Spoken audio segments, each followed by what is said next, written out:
From the Northway Bank Online Newsroom, I'm Gare McKenzie. This local and regional news update is brought to you by Northway Bank.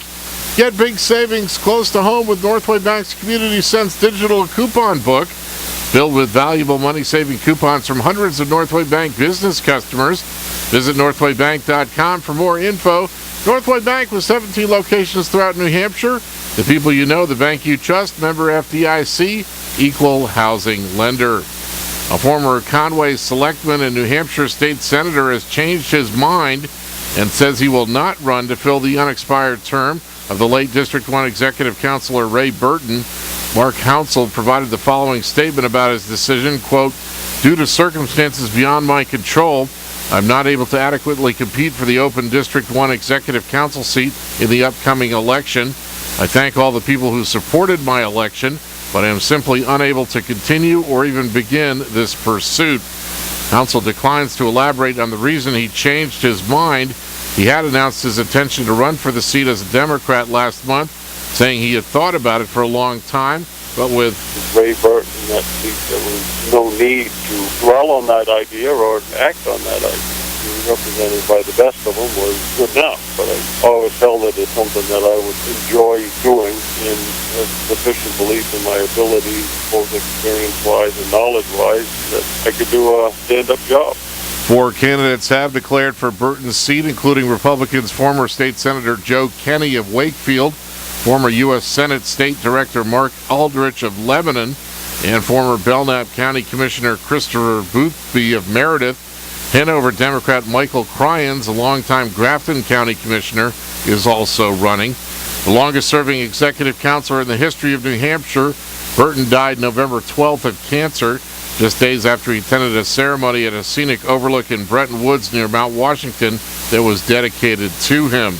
A public remembrance ceremony for Burton is scheduled for December 14th at Plymouth State University. A veteran dispatcher with the Conway Police Department is being credited with coming up with the idea for a holiday food drive by the department. Lieutenant Chris Purley says because of an idea from Joanne McKenzie, his department will team up with 2 local supermarket chains. She approached me and discussed ways that we could express our support and thanks in the upcoming holiday season. And we came up with the food drive project entitled Cram the Cruiser and Lock Up Hunger. On December 14th, from 9 in the morning till 3 in the afternoon, there'll be a marked Conway Police Cruiser, along with department personnel parked out front of both Hannaford Brothers and Shaw's supermarkets here locally. Shoppers will be encouraged to place non-perishable food items in the back of the cruisers that will then be driven to Vaughan Community Services in North Conway or the Conway Village Church, the Little Brown Church Food Pantry. Vaughan Administrator Denise Layton says she thinks the idea of the food drive is wonderful. She wishes they would happen all year long instead of just during holiday periods, and that there is a, quote, continuing need to keep the food pantries supplied.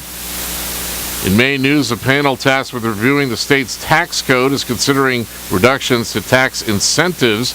The panel is made up of lawmakers, economists, and business experts.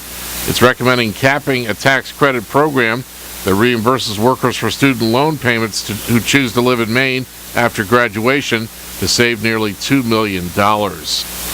In sports and college hoops, number 12 UConn beat number 15 Florida 65-64 last night.